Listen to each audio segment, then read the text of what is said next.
Masha's spooky stories. हमें लगता है कि हम सब कुछ जानते हैं, जैसे कि गंदे डरावने मॉन्स्टर्स या डरावने सपने। हाँ, हमें बहुत डर लगता है, पर कभी किसी ने उन्हें असल जिंदगी में देखा नहीं होता है। पर एक लड़का उनसे मिला था। मैं बताती हूँ ये कैसे हुआ था। एक वक्त की बात है, एक जगह थी जिसे सब छोड़कर चले गए थे। वो थी एक ट्रैक्टर फैक्ट्री। अब हुआ यूं था कि उस लड़के ने अपने टॉय ट्रैक्टर का स्कूप खो दिया था और उसे यकीन था कि उसे दूसरा स्कूप उस फैक्ट्री में मिल जाएगा। और एक दिन दोपहर के वक्त घर के बड़ों की नजर से बचते हुए वो वहाँ पर चला गया।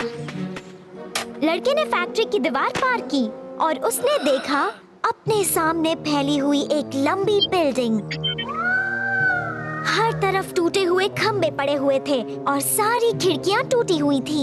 सभी लाइट्स बंद थी और टूटे हुए टावर की एक छोटी खिड़की में एक छोटी लाइट जल रही थी।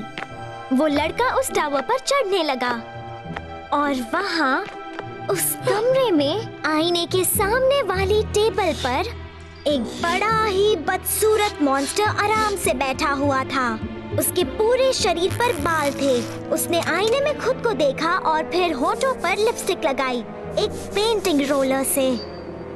उसके लिए बस एक ही शब्द याद आता है, भयानक। लड़के को डर के मारे हिचकी आ गई और सन्नाटे में उसकी आवाज इतनी तेज आई कि वो मॉन्स्टर डर गया और वो रोलर उसके मुंह में जा गिरा। डर के मारे वो लड़का भागा। सीढ़ियों पर उसका पैर फिसला और वो गिर पड़ा और उसे समझ में नहीं आया कि वो कैसे आ पहुंचा था एक गीली गंदी अंडरग्राउंड गुफा में। उसने आसपास देखा, अरे बाप रे बाप!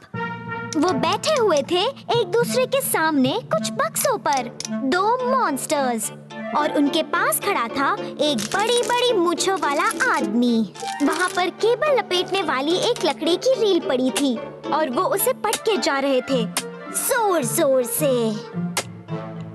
और अचानक वो मॉन्स्टर, जिस पर बहुत सारे स्केल्स थे और जिसका सिर एक पाइक जैसा था और पूंछ एक सांप जैसी, उसने जोर से रील को पटका और कहा, मैं जीता। और वहाँ बैठा हुआ दूसरा मॉन्स्टर, जिसने अपनी सूंड को कंधे पर डाला हुआ था, हंसने लगा इतनी बुरी तरह से कि उसे सुनकर लड़के के रोंगटे खड़े हो गए, जैसे कि उस पर कीड़े रेंग रहे हों। फिर दोनों मॉन्स्टर्स ने मूंछों वाले आदमी को उठाया और उसे सिर पर मारने लगे। वो लड़का, जो बुरी तरह से डर गया था, किसी तरह उस अंडरग्राउंड गुफा से बाहर निकला और उसने खुद को एक वर्कशॉप में पाया। हर तरफ सन्नाटा था और अंधेरा हो रहा था, पर दूर कहीं पर कुछ लीक हो रहा था, टप टप टप करते हुए। और फिर उसने देखा वर्कशॉप के बीचों बीच था एक सिंहासन, जिस पर लगी थी खोपड़ी और हड्डियाँ, और उस पर बैठा था एक राजा जो खुद एक शेल में था और उसके हाथ में थी एक लेजर सॉर्ड। उसकी नजर उस लड़के पर पड़ी और उसका रंग गुस्से से और भी हरा हो गया। फिर अचानक ही लाइट्स ऑन हो गई और किसी की पतली सी आवाज सुनाई दी, रुको रुको रुको, ये अजीब सा बच्चा हमारे कैमरा के सामने कैसे आ गया? मिस असिस्टेंट, मैं तुमसे पूछ रहा हूँ, मैं ऐसे माहौल में शूटिंग नहीं कर सकता। मुझे ब्रेक चाहिए। कहीं ऊपर से एक कैमरा प्लेटफॉर्म पर लगाया हुआ कैमरा नीचे लाया गया और तब सिंहासन पर बैठे हुए राजा ने अपनी लेजर सॉर्ड को एक तरफ फेंका और गुस्से से कहा, फिर से एक ब्रेक, अब तक 150 टेक्स हो चुके हैं। असल में वहाँ पर एक फिल्म की शूटिंग चल रही थी और लड़के को इसका एहसास तब हुआ जब मूंछों वाला आदमी उसे बाहर छोड़ गया। वो सारे मॉन्स्टर्स तो एक्टर्स थे, वो असली नहीं थे और वो तो बस एक्टिंग कर रहे थे।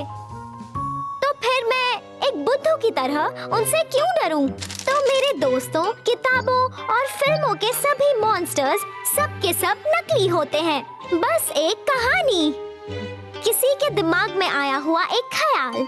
और अगर आपको एक असली मॉन्स्टर देखना हो तो एक मक्खी को देखिए एक मैग्नीफाइंग ग्लास से।